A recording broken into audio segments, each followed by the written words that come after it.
कहानी की शुरुआत होती है 1950 में, जहां एक कार फैक्ट्री के अंदर कुछ गाड़ियां तैयार की जा रही थीं, लेकिन उनमें से एक लाल रंग की गाड़ी बहुत खास थी जिस पर एक मैकेनिक काम कर रहा था। जब वो इंजन चेक कर रहा था तो अचानक गाड़ी का हुड अपने आप इतनी तेजी से बंद हो गया कि जिससे मैकेनिक का हाथ बुरी तरह कुचल गया। उसे जल्द से जल्द डॉक्टर के पास ले जाया गया। उसके बाद एक और मैकेनिक गाड़ी चेक करने आया। जब वो गाड़ी के अंदर था तो उसकी सिगार की राख सीट पर गिर गई। उसने सिगार की राख को वहीं सीट पर छोड़ा और अपनी गलती इग्नोर करके मजे से गाड़ी में काम करने लगा, लेकिन उसे पता नहीं था कि उसकी इस छोटी सी गलती का अंजाम बहुत बुरा होने वाला है। खैर, फिर कई घंटे बीत गए पर फैक्ट्री का काम खत्म हो गया। सब वर्कर्स अपने अपने घर लौट रहे थे, पर जाते हुए सुपरवाइजर ने देखा कि लाल रंग की गाड़ी की लाइट अभी भी ऑन है। वो उस लाल कार के पास जाता है। उसने जैसे ही गाड़ी खोली तो अंदर से सिगार वाले मैकेनिक की लाश बाहर गिरी। इस इंसिडेंट को अब 28 साल बीत चुके थे और हमें 1978 का वक्त दिखाया जाता है, जहां हम डेनिस नाम की एक स्टूडेंट को देखते हैं जो अपनी गाड़ी में अर्नी नाम के एक दूसरे लड़के के घर पहुंचता है। अर्नी एकदम सीधा साधा पढ़ाकू लड़का था। डेनिस और अर्नी एक दूसरे से काफी अलग थे, पर फिर भी वो जल्दी ही काफी अच्छे दोस्त बन गए। आज उनके स्कूल का पहला दिन था। स्कूल पहुंचकर उन्होंने अपने लॉकर्स से नई किताबें निकाली। तभी एक नई स्टूडेंट ली आती है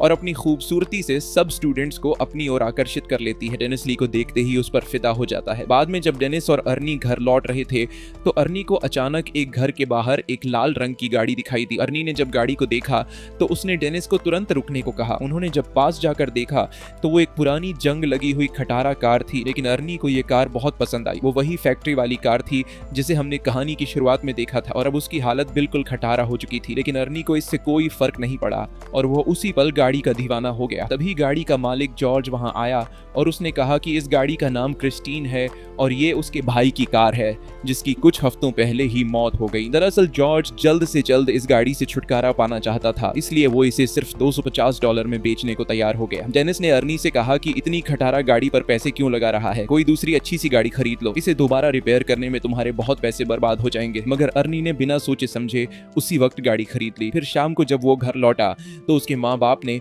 उसे गाड़ी खरीदने के बारे में पूछा, जिस पर अर्नी की माँ बहुत गुस्सा हो गई। उसने अर्नी को डांटा और कहा कि जल्दी से इस कार को उसके मालिक के पास वापस कराओ, लेकिन अर्नी ने उनकी एक नहीं सुनी क्योंकि उसने गाड़ी अपने जमा किए हुए पैसों से खरीदी थी। लेकिन अर्नी की माँ बहुत सख्त थी। उसकी माँ कहने लगी कि ये गाड़ी इस घर में नहीं रहेगी, जिसके बाद अर्नी डेनिस के साथ गाड़ी को लेकर एक गैराज में पहुंचा। वहां वो गैराज के मालिक से मिले जो एक नंबर का खड़ूस इंसान था। वो उस गाड़ी को गैराज में नहीं खड़ा करने दे रहा था, लेकिन अर्नी बहुत ही शराफत से बार बार उससे रिक्वेस्ट करता है कि प्लीज इस गाड़ी को गैराज में खड़ा कर दो, जिसके बाद गैराज का मालिक मान जाता है और अर्नी को वहां अपनी गाड़ी रखने की इजाजत दे देता है। रास्ते में डेनिस ने अर्नी से पूछा कि उसने क्रिस्टीन जैसी घटिया और खटारा गाड़ी क्यों खरीदी। इस पर अर्नी ने कहा कि उसने ये गाड़ी नहीं चुनी बल्कि इस गाड़ी ने उसे चुना है। अगले दिन स्कूल में डेनिस लंच के दौरान अर्नी का इंतजार कर रहा था। काफी देर तक जब अर्नी नहीं आया तो वो उसे ढूंढने निकला। अब उसने देखा कि बड़ी नाम का एक बदमाश लड़का अर्नी को परेशान कर रहा था और उसका लंच बॉक्स लेकर अर्नी को चाकू से धमका रहा था। डेनिस ने बीच में आने की कोशिश की, तभी बड़ी ने लंच जमीन पर फेंक दिया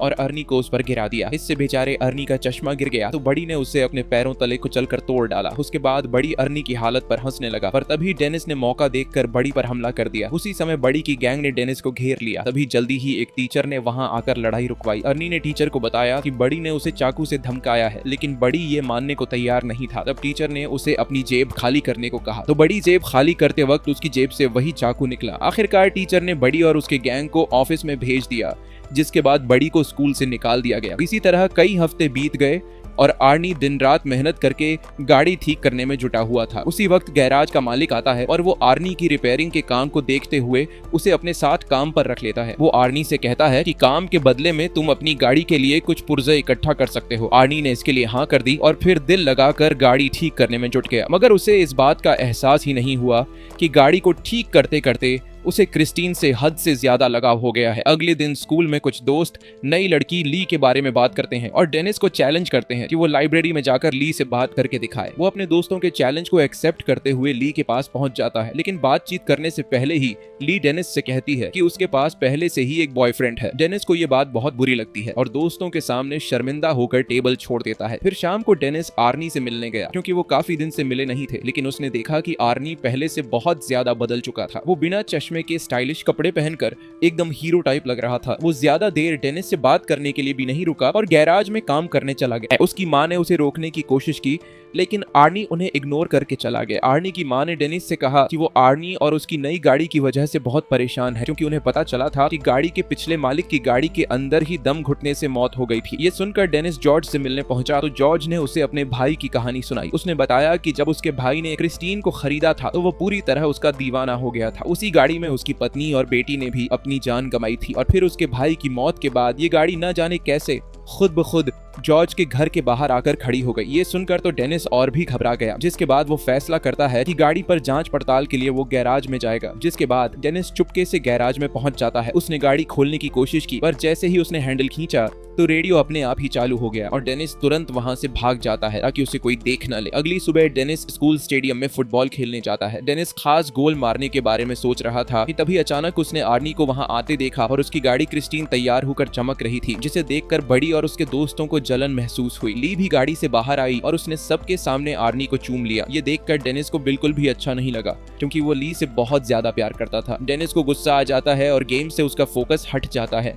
इसी मौके का फायदा उठाकर दूसरी टीम का प्लेयर उसे धक्का देकर गिरा देता है। उस धक्के से डेनिस इतनी जोर से जमीन पर गिरा कि वो तुरंत ही बेहोश हो गया और उसे बहुत गहरी चोट भी आई। इस इंसिडेंट के कई दिन बाद डेनिस की आंख खुली तो उसने देखा कि वो एक हॉस्पिटल में है। उसकी टांग और गले में प्लास्टर लगा हुआ था। आर्नी भी उसे मिलने आया था। तब डेनिस को रियलाइज हुआ कि उसका दोस्त कुछ ज्यादा ही तेजी से बदल रहा है। 1 महीने पहले वो एक डरपोक और शर्मीला सा लड़का हुआ करता था जो किसी से खुलकर बात भी नहीं कर सकता था। खैर, आर्नी जल्दी ही उसे अलविदा कहकर निकल गया। फिर शाम को वो ली के साथ मूवी थिएटर गया और बाद में वो दोनों गाड़ी में ही एक दूसरे को चूमने लगे। पर जब बात उससे आगे बढ़ी तो ली अचानक उतर कर गाड़ी से बाहर आ गई। आर्नी उसके पीछे गया तो ली कहने लगी कि मुझसे ज्यादा तो तुम इस गाड़ी से प्यार करते हो। आर्नी को उसकी बातें बहुत अजीब लग रही थी, लेकिन फिर अचानक बारिश शुरू हो जाती है, जिसकी वजह से वो जैसे तैसे ली को मनाकर वापस गाड़ी में बैठाता है। लेकिन तभी विंडशील्ड खराब हो जाती है, जिसको ठीक करने के लिए आर्नी बाहर निकलता है। ली अंदर अकेली गाड़ी में बैठकर कुछ खाने लगती है कि अचानक गाड़ी का रेडियो अपने आप चालू हो गया। उसी समय डैशबोर्ड से बहुत तेज रोशनी आई और ली को लगा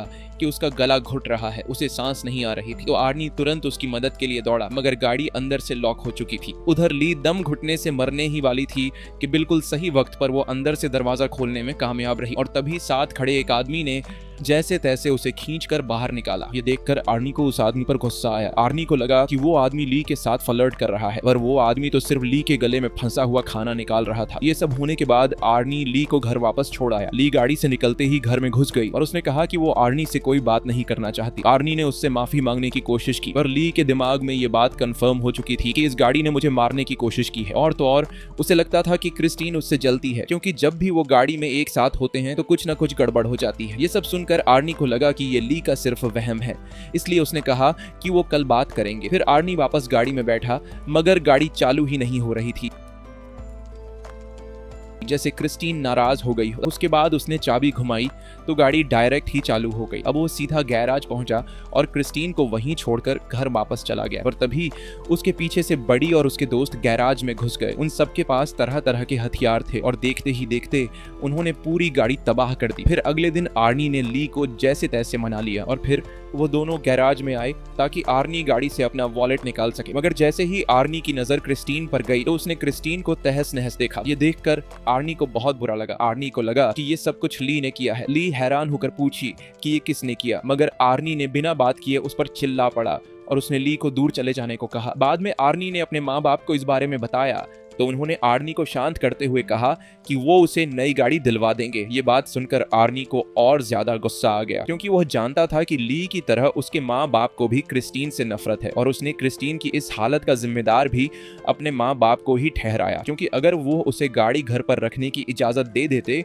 तो आज वो सही सलामत होती। फिर वो उन्हें और भी बुरा भला कहकर अपने कमरे में जाने लगा। उसके पापा ने उसे पीछे से पकड़कर अपनी माँ से माफी मांगने को कहा, मगर आर्नी और भी बुरा भला बोलता ही जा रहा था। तो उसके पापा पापा ने उस पर हाथ उठा दिया। आर्नी जवाबी कार्रवाई में अपने बाप को गले से पकड़ता है और करीब अपने बाप को मारने ही वाला होता है कि तभी वह उसे छोड़ देता है। उसके बाद वो चुपचाप घर से बाहर आ गया। वो सीधा क्रिस्टीन के पास पहुंचा और एक बार फिर से एक एक पुर्जा जोड़कर उसे ठीक करने का फैसला किया। मगर उसने अब जो देखा, उसके पैरों तले जमीन ही खिसक गई। उसने देखा कि मानो जादू से गाड़ी अपने आप ही ठीक हो रही थी। आर्नी ने खुश होकर गाड़ी से पूछा कि वह और क्या क्या कर सकती है, और तभी क्रिस्टीन बिना मेहनत के पूरी तरह से ऑटोमेटिक खुद को रिपेयर कर लेती है। अगले सीन में हम रात को मूची नाम के एक लड़के को देखते हैं जो बड़ी का साथी था। वो सड़क के बीचों बीच एक ट्रक को रोककर उसे लूट रहा था। अचानक उसे दूर से गाड़ी के इंजन की आवाज सुनाई दी। उसने थोड़ी पास जाकर देखा तो पता चला कि ये तो क्रिस्टीन है, जो एकदम नई होकर उसके सामने आकर खड़ी हो गई थी। वो समझ गया कि आर्नी को पता चल गया है कि उसने ही बड़ी के साथ मिलकर क्रिस्टीन को तहस नहस किया था। अब वो आर्नी से माफी मांगने लगा, पर अचानक गाड़ी की हेडलाइट जली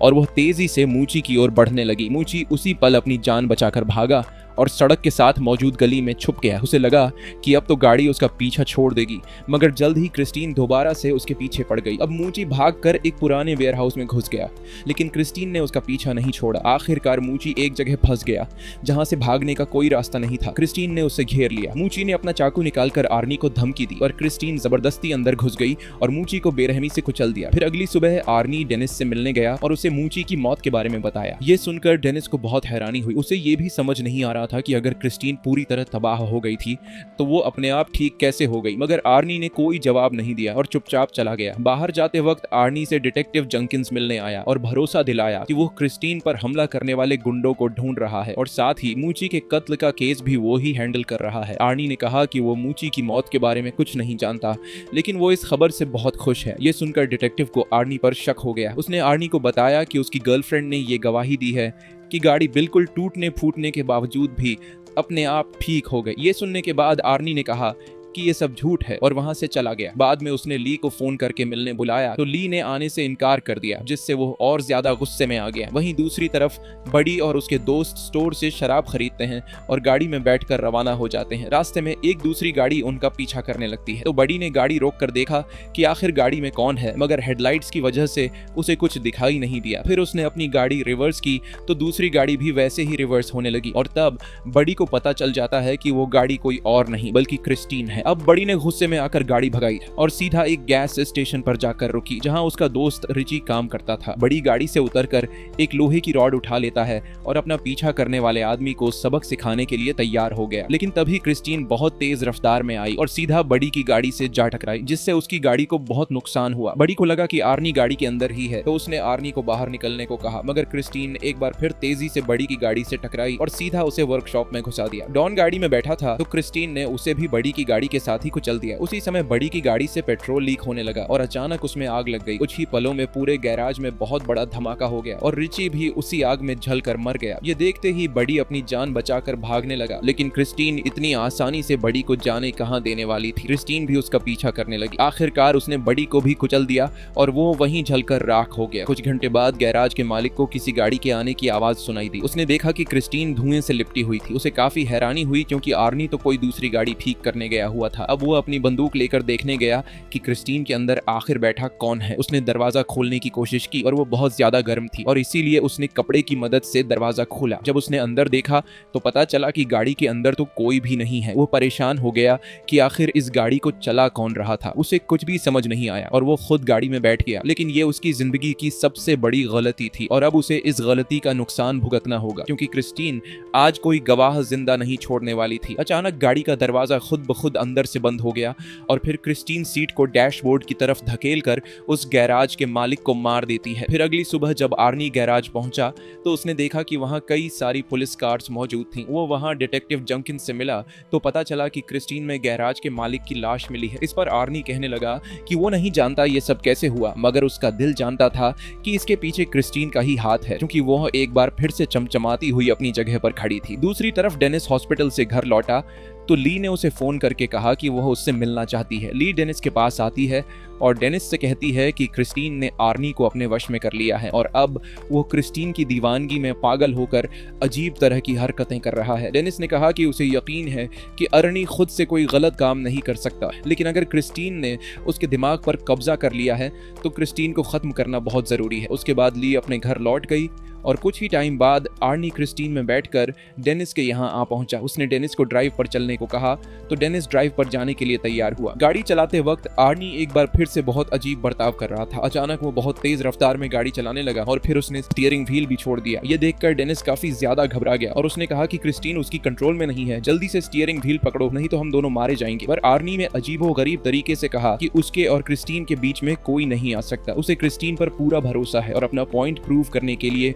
आर्नी कार को फुल स्पीड में दूसरी लेन में घुसा देता है। सामने से आ रही गाड़ी से उनकी टक्कर होते होते बचती है। अपने दोस्त को पागलपन की कगार पर देखकर अब वो खुद कुछ करने का फैसला करता है। अगले दिन डेनिस ने क्रिस्टीन के बोनेट पर एक नोट लिखा जिसमें वो आर्नी से कहता है कि वो शाम को गैराज में मिले। शाम को डेनिस और ली वर्कशॉप में उसका इंतजार कर रहे थे लेकिन आर्नी नहीं आया, तो वो दोनों पास खड़े बुलडोजर में बैठकर उसे वर्कशॉप के अंदर ले आए। इन्होंने प्लान बनाया कि ली ऑफिस में रहेगी और आर्नी के वहां आते ही गेट को बंद कर लेगी और उसी मौके का फायदा उठाकर डेनिस बुलडोजर से क्रिस्टीन को तबाह कर देगा। जल्द ही प्लान के मुताबिक ली ऑफिस में जाने लगी लेकिन वो ये नहीं जानते थे कि क्रिस्टीन पहले से वर्कशॉप में ही पर्दे के पीछे छिपी हुई है। फिर गाड़ी ने अपनी हेडलाइट्स उनकी ओर की और ली को कुचलने के लिए आगे बढ़ी। ली ने जैसे तैसे हवा में लटके हुए एक टायर को पकड़कर अपनी जान बचाई लेकिन क्रिस्टीन ने भी हार नहीं मानी और दोबारा उस पर अटैक करने के लिए आगे बढ़ी। अभी डेनिस बुलडोजर का पंजा उसके सामने ले आया ताकि ली को क्रिस्टीन टक्कर न मार सके। उसके बाद क्रिस्टीन पीछे हटकर वर्कशॉप के दूसरे किनारे पर चली जाती है जबकि डेनिस बुलडोजर को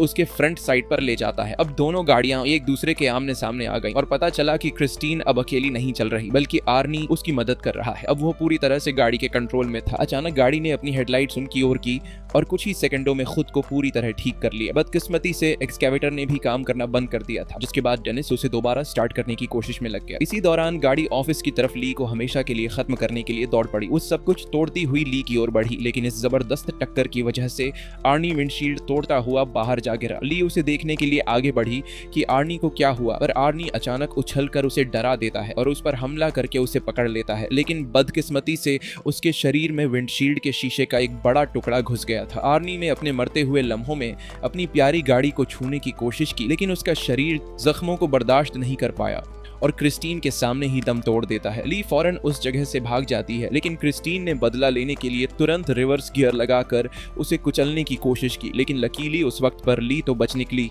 और गाड़ी एक पिलर से टकराकर उसमें अटक गई। उधर डेनिस इस मौके का फायदा उठाते हुए क्रिस्टीन की तरफ बढ़ने लगा। उसने गाड़ी में जबरदस्त टक्कर दे मारी लेकिन गाड़ी अब भी उसका सामना करते हुए बचने की कोशिश कर रही थी। क्रिस्टीन दोबारा से ली की तरफ बढ़ी लेकिन डेनिस ने एक्सकैवेटर के पंजे से उसे पीछे से कुचल दिया। इस हमले से उस गाड़ी की ताकत थोड़ी कम हो गई। ली जल्दी से एक्सकैवेटर में डेनिस के पास पहुंची लेकिन उधर क्रिस्टीन फिर से एक्टिव होकर खुद को ठीक करने में लग गई थी। मगर इस बुरी शक्ति को हमेशा हमेशा खत्म करने के लिए डेनिस ने बुलडोजर स्टार्ट करके क्रिस्टीन के ऊपर चढ़कर उसे पूरी तरह कुचल दिया। वो अभी भी बचने की कोशिश कर रही थी लेकिन इस बार वो पूरी तरह तबाह हो गई। उनकी ये लड़ाई आखिरकार खत्म हो गई और अगले दिन डेनिस और ली जंक यार्ड में डिटेक्टिव जंकिंस से मिले। वहां उन्होंने देखा कि क्रिस्टीन पूरी तरह से कबाड़ में बदल चुकी थी। आखिर में तीनों वहां से चले गए लेकिन तभी हमने देखा कि क्रिस्टीन का एक छोटा सा टुकड़ा अपने आप हिलने लगा जिससे पक्का हो गया कि वो शैतानी गाड़ी अभी भी जिंदा थी और इसी के साथ कहानी खत्म हो जाती है।